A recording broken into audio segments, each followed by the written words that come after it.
Mas o nosso bate-papo de hoje é com a vereadora Luísa Ribeiro. Aliás, faz tempo que eu não converso com a Luísa, né? Praticamente o mandato dela inteiro a gente terminou não se encontrando aqui. Mas nesse mandato eu vou encher o saco dela há muito tempo que eu quero ouvi-la, até porque ela passa a ser uma das representantes de maior, né, que vai naturalmente dar maior repercussão aos trabalhos na Câmara Municipal, por suas posições ideológicas, por suas posições dentro do que chama hoje até meio desatualizado, politicamente correto, mas eu quero conversar com ela hoje para abrir essa série feminina aqui do programa Sérgio Cruz. Vereadora Luísa Ribeiro, muito bom dia. Tudo bem com você? Bom dia, Sérgio Cruz. Que coisa boa falar com você, viu? Você disse aí que fazia tempo que a gente não se falava, e é verdade, né? E falar com uma pessoa experiente, tanto no jornalismo como na política, para mim é um privilégio. Luísa, o, Sim. a primeira coisa, né? Há uma deficiência muito grande da participação feminina na política brasileira, sobretudo em matéria de funções eletivas. As mulheres têm uma representação muito precária, diríamos. Há uma corrente no Congresso Nacional defendendo uma cota para mulheres na política. Né? Quer dizer, a mulher teria 20% das cadeiras, tanto em qualquer uma das casas do Legislativo. Qual é a tua opinião sobre essa questão de cota para mulheres na política? Sérgio, naturalmente eu sou a favor, até mais do que a cota. Nós achamos que o Brasil tem que avançar, como avançaram algumas democracias, inclusive na América, né, Latina, aqui nós tivemos o avanço no México, com a aprovação de uma legislação que garante lá no México, também no Chile, também na Argentina, a paridade da ocupação dos espaços da política, né? Alguns países, tanto os espaços de representação do povo, que são os espaços legislativos, como também o espaço da execução das políticas de Estado, que são os ministérios, as agências, as autarquias, enfim. Então, há muito tempo a gente percebe que os mecanismos que os países trouxeram como privilégio de participação na eleição, garantindo aquelas cotas, né, para as mulheres nas chapas que concorrem aos pleitos eleitorais. E outros mecanismos, como financiamento especial, espaço privilegiado nas direções partidárias, enfim, esses mecanismos que nós trabalhamos durante os últimos 20 anos, não só no Brasil, mas em muitos países, eles não foram capazes de dar o salto necessário para que as democracias sejam melhor representativas no que se refere à igualdade de gênero, né?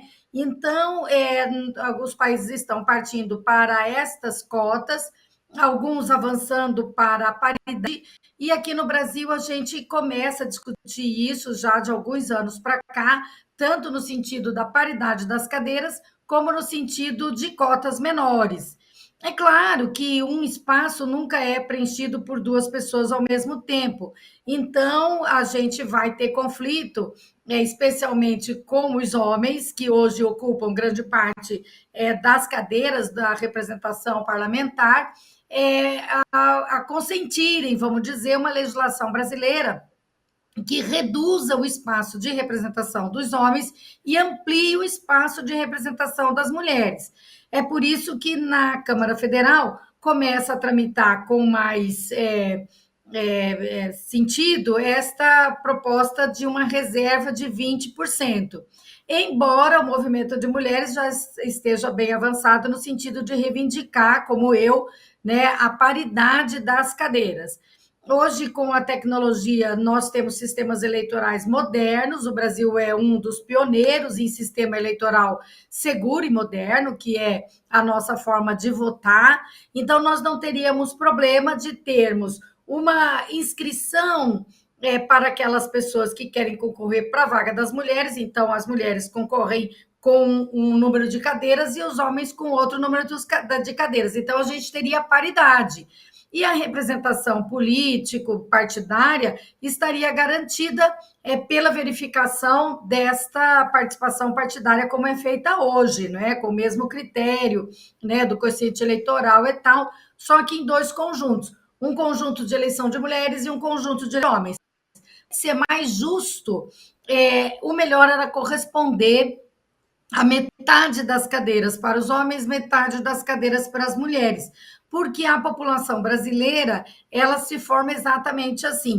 A gente, inclusive, tem um pouco mais de mulheres na população brasileira do que nós temos homens, mas é muito próximo da, né? Então, nós somos muito favoráveis, achamos que isso é sentido e nós precisamos pensar uma nação que se comprometa a esse novo sistema de representação. O PT no estado de Mato Grosso do Sul, nessa última eleição, correspondeu o resultado da eleição, não só em Campo Grande, mas no estado inteiro, correspondeu à tua expectativa, a expectativa da direção do partido? Ou você acha que poderia ser melhor? Ou ter sido melhor? Nós avançamos, né? O partido hoje tem 38 parlamentares entre homens e mulheres, nós temos eleitas 12 vereadoras, né? E o total são 38, né? Então, assim, nós avançamos em relação à última eleição, que foi 2020. Inclusive, aqui em Campo Grande, a bancada, em Dourados, aumentamos a bancada. Entre as Lagoas, não tínhamos vereadores, agora temos uma vereadora. A Cidrolândia não temos. Ponta Porã não tínhamos, enfim. Então, assim, o PT do Mato Grosso do Sul ampliou a sua representação nas câmaras de vereadores. Mas o nosso planejamento interno, ele sinalizava para uma eleição de pelo menos 60 cadeiras nas câmaras municipais das cidades do Mato Grosso do Sul. Então, ficamos um pouco acima da média do que planejamos, mas avançamos, né? Então, poderíamos ter tido um resultado melhor, mas você sabe como é que as eleições são sempre um desafio. Às vezes você tem um favoritismo numa cidade e aquilo, de alguma maneira, não corre bem durante o processo do debate eleitoral, e aí a gente não tem sucesso. Mas nosso balanço é no sentido de ter sido um balanço positivo. Só para ter uma ideia, se compararmos Mato Grosso com Mato Grosso do Sul, o PT do Mato Grosso do Sul sempre está à frente do PT do estado do Mato Grosso, né? Lá, por exemplo, elegeu 19 vereadores, e aqui nós elegemos 38 vereadores, né? Então, assim, com mais sucesso. Aqui nós temos uma bancada de deputados federais com 2 representações. Lá no Mato Grosso não temos deputados nem deputadas federais. Também aqui na Câmara, na Assembleia Legislativa, temos 3 deputados, né? 2 deputados e uma deputada. Então, o Partido dos Trabalhadores em Mato Grosso do Sul, ele tem conseguido, né, responder a um percentual da população que, enfim, mais à esquerda, né, buscando uma alternativa aqui no nosso estado. Luísa, fala-se muito em polarização, né? Está polarizado entre a extrema esquerda e a extrema direita, mas, na verdade, não existe uma polarização. O que existe é uma política de ataque e de defesa, onde a esquerda está hoje na retaguarda. Fazer para que haja um enfrentamento menos desigual, principalmente nas redes sociais. O PT, né, que é um partido que sempre foi muito adiante, muito avançado nessa questão de modernização da informação, por que o PT foi parar na retaguarda nessa dita polarização? A verdade é que nós sabemos que há sempre a polarização. A polarização não surgiu com a eleição do Bolsonaro e, enfim, ou do Lula, né? O Lula já completa 5 mandatos agora, né? Nós sabemos, Sérgio, e você é de uma outra época, que havia também um papel da direita, da extrema-direita muito claro no país, e havia também a articulação de partidos de esquerda, mas tem um centro, né, um conjunto de partidos do centro que também tinham muita relevância na política brasileira. O que eu acho que reduziu um pouco foi esse centro, né? A gente hoje tem dificuldade de apontar quais são os políticos que estão, ou os partidos, ou as forças políticas que estão nesse chamado centro político, né? Em geral, eles estão identificados com o projeto da esquerda ou identificados com o projeto da direita. Ainda temos esse fenômeno novo, que é a extrema-direita se reorganizando não só no Brasil, mas no mundo todo. Não temos uma extrema esquerda muito organizada, nós temos o PSOL aqui, por exemplo, mas que não é considerado extrema esquerda, é considerado um partido de esquerda, assim como é o PT. E nós temos, então, uma redução, eu acho, daquelas manifestações que são mais centrais do ponto de vista da política, né? Mas nós sempre tivemos esse panorama, vamos dizer. Você está correto, o PT hoje se preocupa muito com o avanço do pensamento radical de direita. O pensamento da direita ele sempre foi muito respeitado por todos nós, não aceito, nem foi recebido como um sentido para o Partido dos Trabalhadores, ao contrário, nós sempre combatemos o pensamento da direita, mas o que nos preocupa é o crescimento da radicalização, do pensamento da extrema-direita. Então, veja, o discurso que o presidente dos Estados Unidos fez na sua posse, ele é muito preocupante, porque não foi um discurso de direita, foi um discurso de extrema-direita. E mais do que isso, muito próximo a que a humanidade já revelou não servirem, que são comportamentos na política precoces, excludentes de grupos sociais humanos importantes, de perseguição. Então, assim, a posse do Trump traz para nós uma preocupação mais do que só o crescimento da extrema-direita, mas o crescimento de um pensamento que já foi derrotado pela humanidade, que é o pensamento nazista, que é aquele que separa as pessoas por sua condição natural, de raça, por exemplo, ou por suas escolhas sociais, que é, por exemplo, ser uma pessoa gay, trans, enfim. Então, assim, o discurso feito pelo presidente é muito grave, né, pelo presidente Trump, e o mundo tem que se preparar para combater o que virá desse discurso, porque o discurso de uma que vai revelar o que o governo vai fazer, mas mais do que isso, ele permite o crescimento do pensamento na questão. Então, Trump fala que no mundo não temos outros gêneros, que só temos o gênero masculino e o feminino, o que está dizendo? Aqui nos Estados Unidos, dois gêneros. Não é isso. A sociedade não vai se moldar no discurso. Isso é um discurso opressor. Quando ele fala que nós, que os Unidos revoga políticas que têm base na racial, do reconhecimento que há muitas raças, inclusive, e especialmente o povo preto, que foi explorado pelos América através do tráfico, da escravidão das pessoas atrás. Quando eles policiais, ele está dando um sinal de menos negra aos latinos, enfim, as pessoas na opção do povo que está tomando o poder nas Estados Unidos são pessoas menores, com menor importância, o que o mundo é isso, a gente quer. Então, o PT passa por um processo mesmo de rearrumação, não é por causa do resultado eleitoral de 2024, não é nada disso, não é para o governo do Lula ser reeleito, mas é para que a gente consiga, diante desse quadro de radicalização e de quase fascismo, que o Brasil tem muita proximidade por causa do governo do Bolsonaro, que também não está distante, por causa da influência que os Estados Unidos têm no Brasil.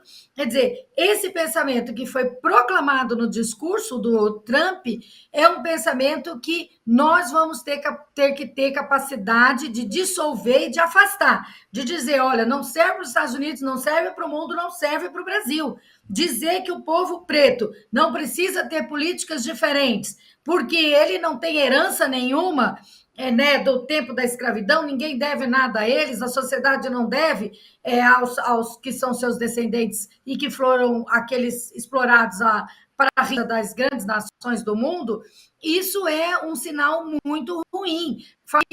Não existem mais políticas de destaque de gênero, porque não há minoria de gênero, não há discriminação, não há preconceito, só a faz bem a opção que já foi reconhecida em todo o mundo, que as pessoas devem ser aquilo que querem ser e que isso um Estado não pode obrigar ou criar políticas que massacrem essas pessoas, ao contrário, tem que criar política que as promova, porque elas socialmente ainda estão em situação de desmerecimento, como são as pessoas trans, travestis, como são as pessoas gays. Nós sabemos a dificuldade que é uma pessoa jovem ou mais velho, inclusive eu tenho amigas idosas, amigos que fizeram opção hoje por serem pessoas homoafetivas, de casarem com outras pessoas do mesmo sexo, e a dificuldade que elas têm para se inserir socialmente, ainda pessoas maduras, agora imagine pessoas jovens.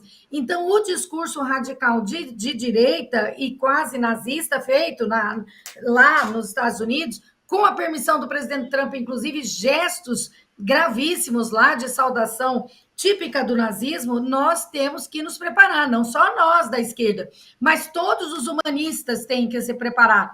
Há um desafio muito grande para a humanidade com a presidência do Trump, nessas condições que ele assumiu, com os discursos que ele assumiu, com as referências feitas por ele na hora de assinar aqueles decretos imediatos que o governo Trump fez. Então, não só a paz mundial está comprometida, como a própria humanidade, o tratamento entre nós, de valorização do ser humano, que a gente foi conseguindo há 2 séculos amadurecer, fortalecer. Eu acho que esse momento é um momento que nós temos que ter muita capacidade de envolver toda a sociedade num combate ao discurso feito pelo Trump, que, né, em todas as maneiras, tem que ser combatido. Isso sem falarmos na questão ambiental, que daí é um outro grave problema da extrema-direita para o mundo, né, para a sobrevivência da humanidade.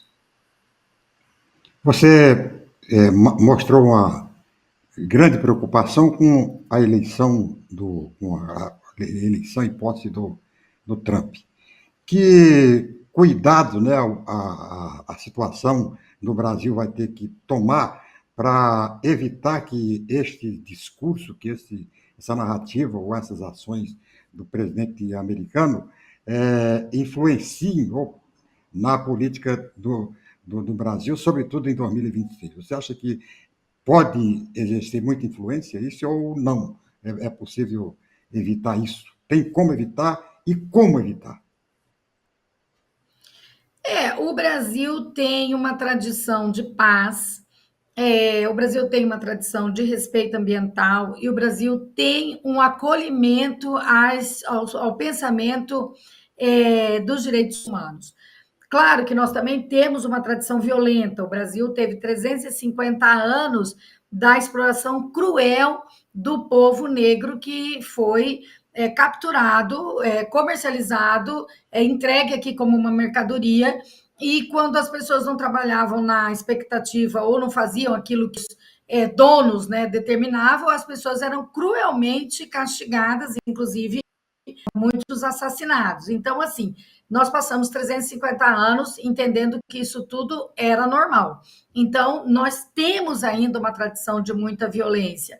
E aí nós temos, como falou, que nos preocupar em todos os âmbitos, mas no âmbito da política, que é o que indica a ocupação dos espaços de decisão, é muito mais, porque é no espaço de decisão que você pode orientar uma sociedade.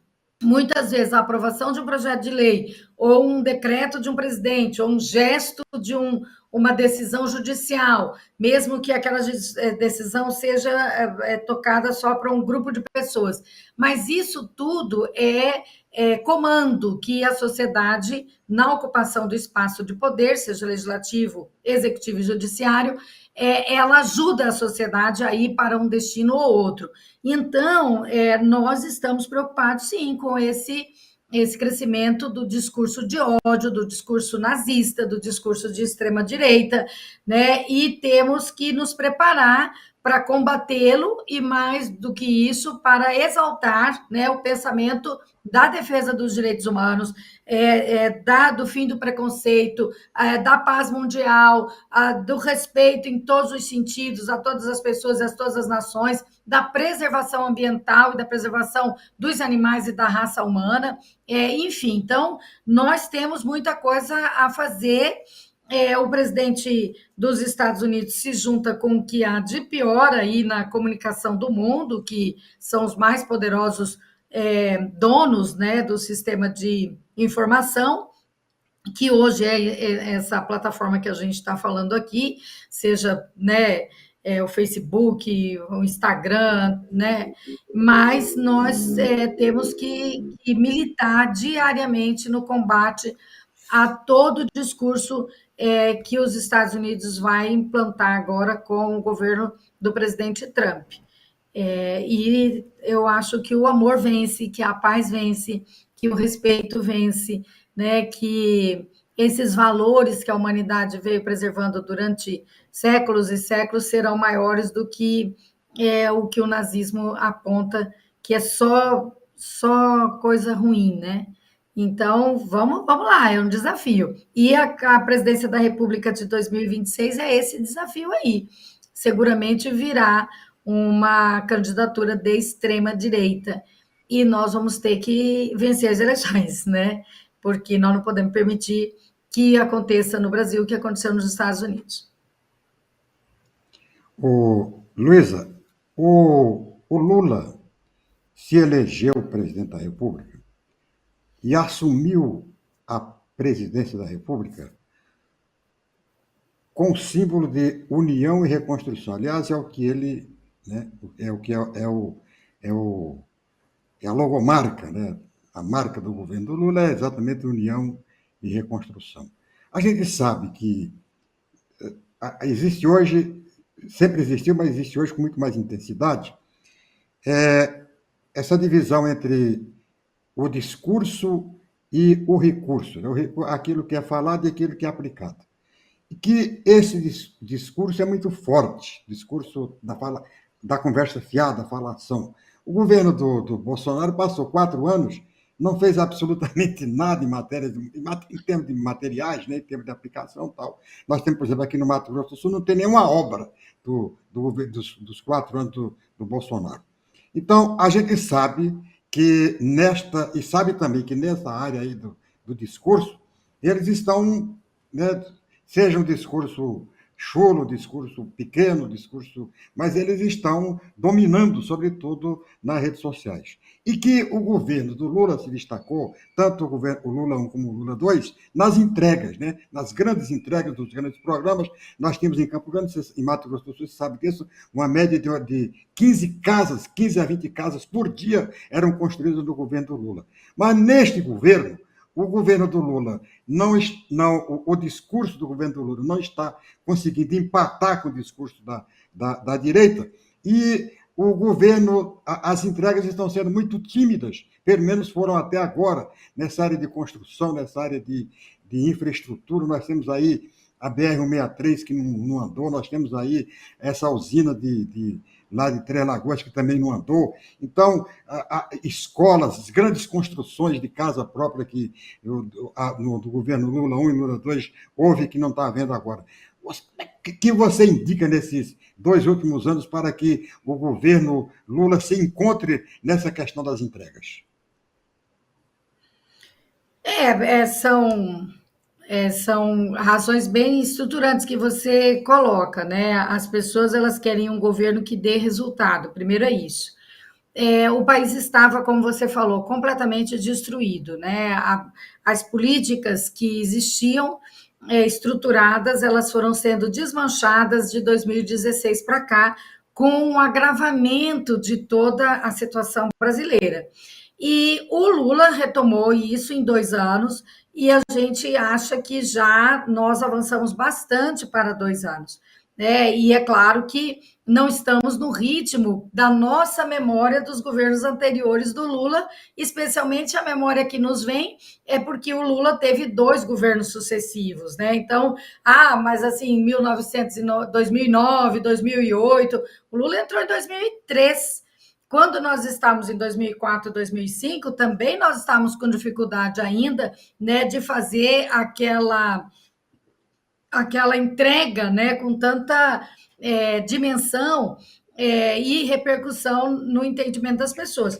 Mas veja, nós reconstruímos o Brasil. Desde o Ministério da Educação, que é, por exemplo, o maior orçamento, né, que a União aplica, em educação, tem que ser assim. E aquele ministério estava completamente abandonado, porque o governo do Bolsonaro sempre entendeu que a educação não era importante, né? E aí colocou uns ministros lá que foi uma barbaridade, uma troca de ministros horrível, que não levou o Brasil para frente.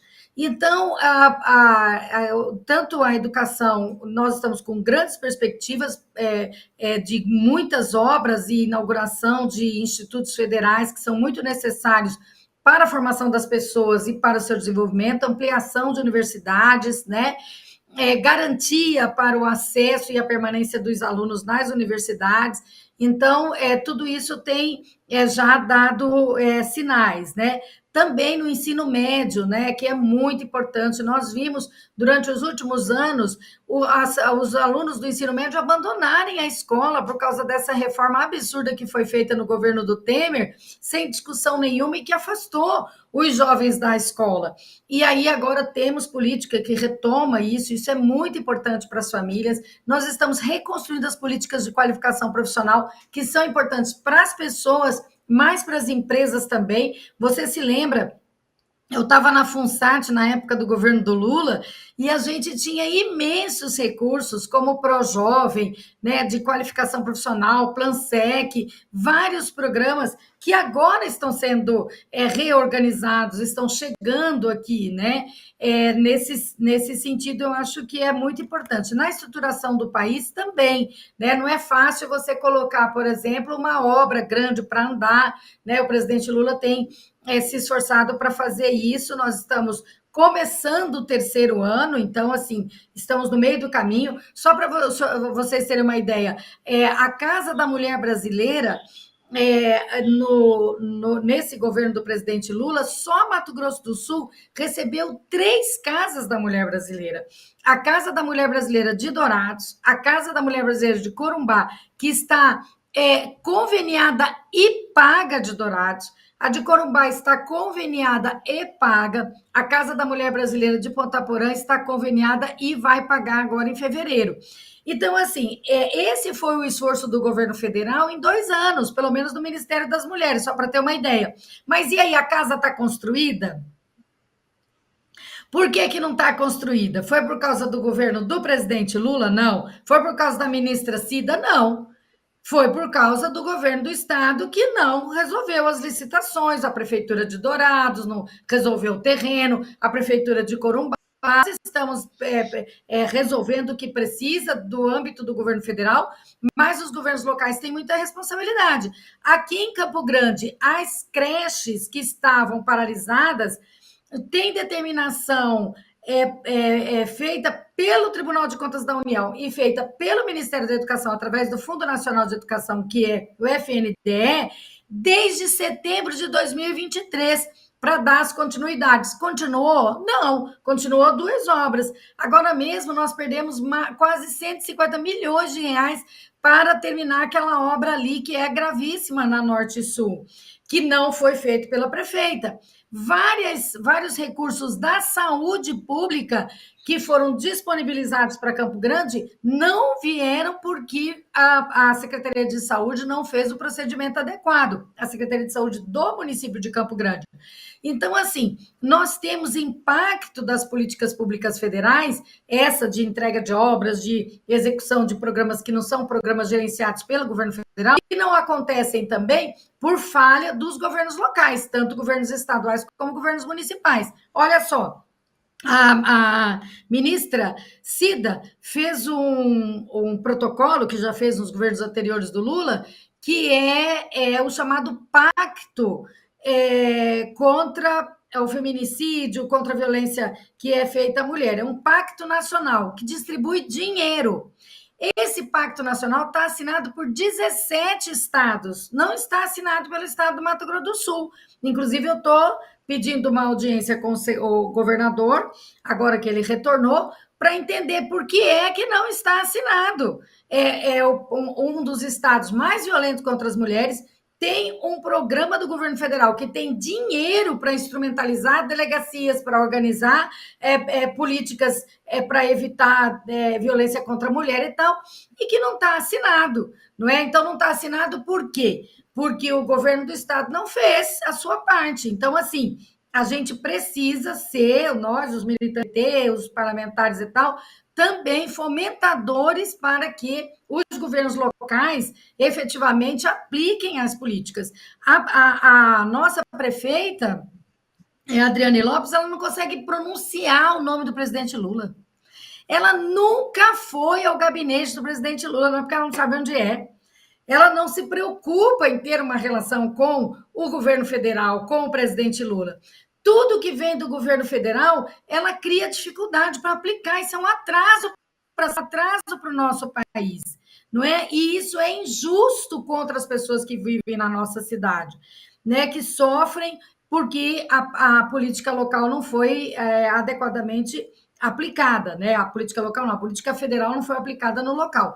Então, eu acho que temos também uma parcela de irresponsabilidade dos governos locais. Posso falar tranquilamente desses pontos que eu levantei e a gente está acompanhando nesse sentido para que esses benefícios que o governo federal nos colocam sejam feitos. Só para ter uma ideia, as emendas parlamentares que são destinadas a hospitais, que são destinadas a instituições, elas não andam.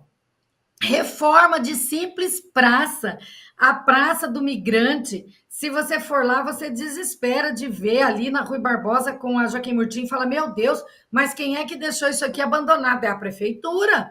O deputado Vander Lobé, há anos, destinou uma emenda parlamentar para a reforma daquela praça. A reforma iniciou no governo do Marcos, parou no governo da Adriane, está lá até agora abandonado, e o recurso está lá, não é? O recurso está no cofre da prefeitura. Nós temos a Praça do Preto Velho, que daí eu fui atrás de novo do deputado Vander Lobé, ele nos destinou um recurso com 450 mil reais para fazer a reforma da praça, que hoje abriga não só a expressão da religião matriz africana, mas atividades culturais, como tem lá a Feira do Ziriguidum, que leva milhões de pessoas, que gera riqueza, que potencializa a economia criativa. Esses recursos estão parados na Secretaria de Obras. Você está entendendo? Então, assim, qual é o problema? Né? O problema é que a Adriane não quer aplicar os recursos que são do povo brasileiro e que estão destinados para Campo Grande. Então, é isso que a gente tem que verificar também. O Lula está fazendo a parte dele, mas e a Adriane está fazendo a parte dela? Né? Então, os governos locais são muito responsáveis, né, pela aplicação dos recursos federais que estão disponíveis e que muitas vezes não são regularmente aplicados. Essas suas declarações são de uma gravidade, né, muito grande, porque me parece até uma ação coordenada de boicote, né, aos recursos federais. Agora, Luiz, essa falta de interesse, tanto do governo demonstrado, tanto do governo federal, estadual, quanto da Prefeitura de Campo Grande e de outras prefeituras do Estado, não seria em função da contrapartida, né, que a Prefeitura tem que dar? Isso aí não tem a ver, ou você acha que é uma ação simplesmente de negligência e de má vontade da administração pública? Depende, né? Tem vários, tem recursos que não têm contrapartida, tem recursos que têm contrapartida, né? Tem recursos que a contrapartida é o terreno, né? Que já está lá destinado muitas vezes. Então, assim, vou dizer que são várias razões, mas também está por trás uma razão ideológica que não deveria estar. A prefeita não é porque é de direita ou é de centro ou não tem opinião política, que pode massacrar o povo que paga imposto. A gente paga imposto de renda todo, né? Todo ano, todo mês, na verdade, toda a renda que você tem, toda vez que tem seu salário, todos os dias a gente está pagando imposto de renda, a gente paga outros impostos que são federais, que é o IPI, enfim, né? Hoje a gente está passando por uma reforma tributária, inclusive uma reforma que nunca foi feita no país. Há 50 anos reclamamos de uma reforma tributária, estamos em curso, né? Uma reforma que foi através desse pacto, né? Da União e da Reconstrução que foi aprovado no governo do presidente Lula. Então, eu acho assim, tem problemas de gestão, administrativos, mas tem problema ideológico.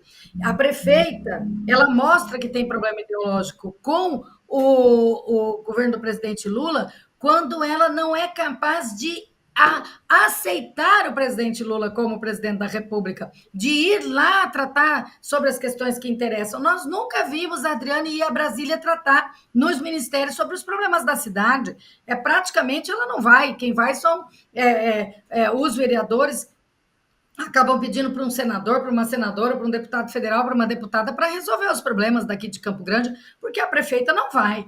Então, é grave, como você falou, é ideologicamente perigosa essa decisão da prefeita. O Luiz, bom, a gente nota, né, que já dá para fazer um,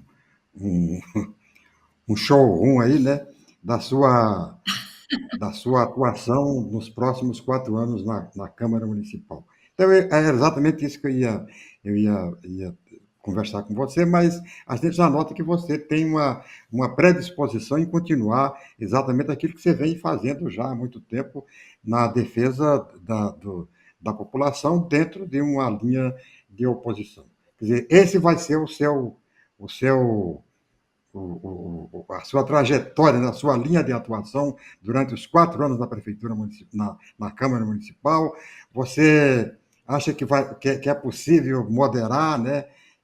Ou acha que é possível ampliar também criar uma oposição dentro da Câmara Municipal, uma oposição mais consistente, porque até agora a oposição tem sido resumida a 2 ou 3 vereadores, você mais os vereadores mais outros vereadores do PT e tal. Você acha que é possível ampliar, sair um pouco desse círculo oposicionista oficial do PT e ampliar mais essa oposição para dar mais consistência ao trabalho legislativo? É isso mesmo. Nós estamos buscando conversar com os colegas a partir das principais preocupações da cidade, né? Não é só ser oposição ou ser situação. Nós, como vereadores, representantes das pessoas da nossa cidade, nós não podemos nos posicionar assim. Olha, eu sou oposição, eu sou situação. Eu voto nessa questão porque eu sou oposição, eu voto nessa questão porque eu sou situação. Não é assim. Eu nunca fiz assim lá. Inclusive, o líder da prefeita sabe, tem consciência, muitas vezes eu votei favorável para ajustar uma situação lá na Câmara e tal. Nunca votei assim, olha, eu sou da oposição, eu voto contra. Claro, voto contra o que for uma barbaridade para a cidade. Está cheio de barbaridade para a cidade nessa gestão da Adriane Lopes.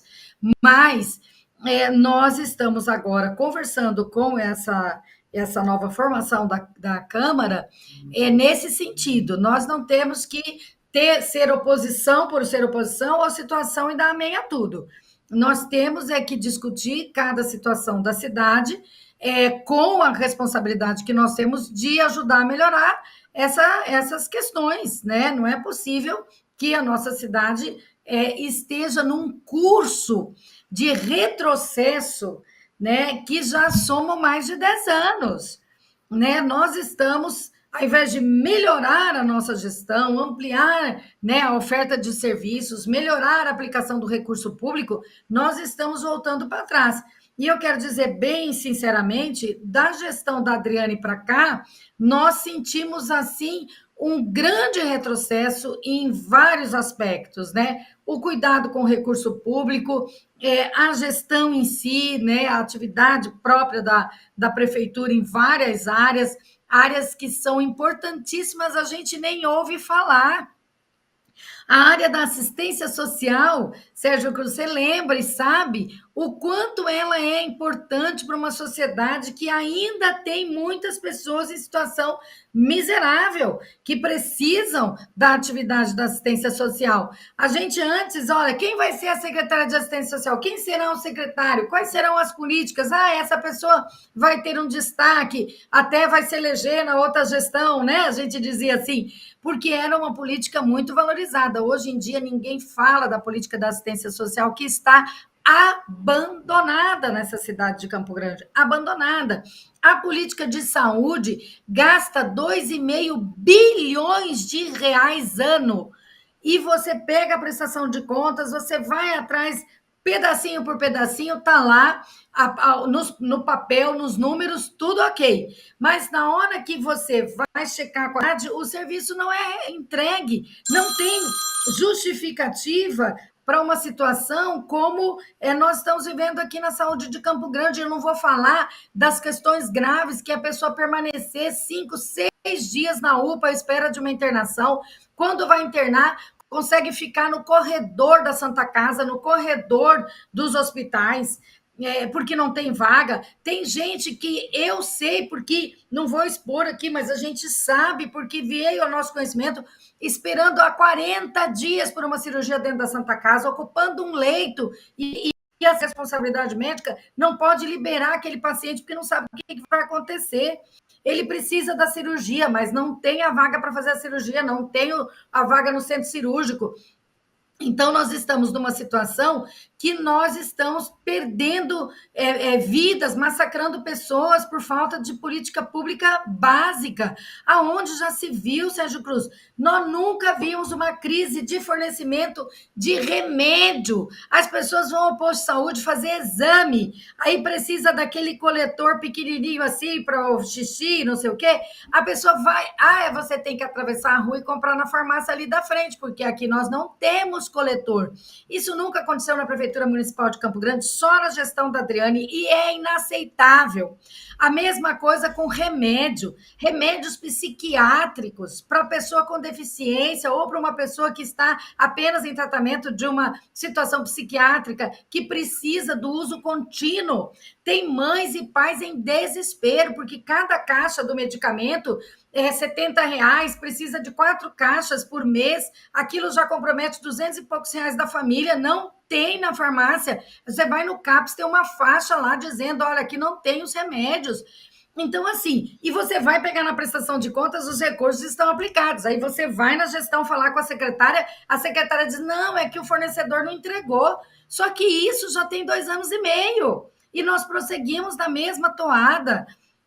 Então, o transporte coletivo não sai do lugar. Há anos a gente vem discutindo, o conselheiro Valdir Neves foi a fundo na situação do transporte coletivo municipal de Campo Grande, eu acompanhei. O Tribunal de Contas do Estado fez um TAG, que é termo de ajustamento da gestão do transporte coletivo. Sabe o que a prefeitura fez? Nada. Não exigiu, não viabilizou a parte dela, não resolveu com o consórcio.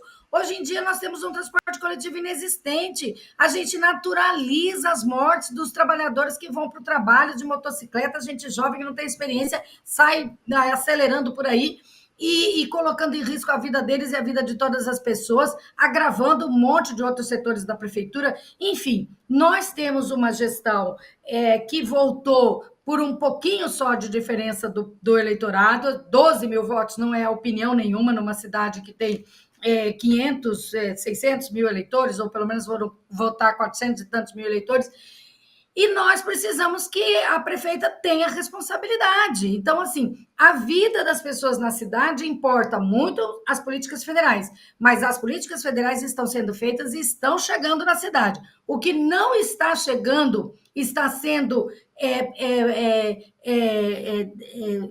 assim, violado o direito das pessoas em relação às políticas públicas municipais. E a gente não pode ficar quieta, né? E aí, lá na Câmara, nós vamos conversar com os colegas, estamos lá organizando uma bancada de oposição para que a gente consiga enfrentar essas situações. Vereadora, muito obrigado por sua participação no nosso programa. É sempre muito bom falar com você, você sempre tem muito. Eu só lamento, né, que esse discurso que você fez hoje aqui no programa, aliás, um discurso muito determinado e terminante, não tenha sido usado com toda essa mesma intensidade e veemência durante a campanha eleitoral. A campanha eleitoral do PT para prefeito foi uma campanha muito devagar, quer dizer, esses assuntos mais consistentes, mais sérios, mais responsáveis e mais, eu diria, mais, né, convincentes, não foram utilizados durante a campanha eleitoral.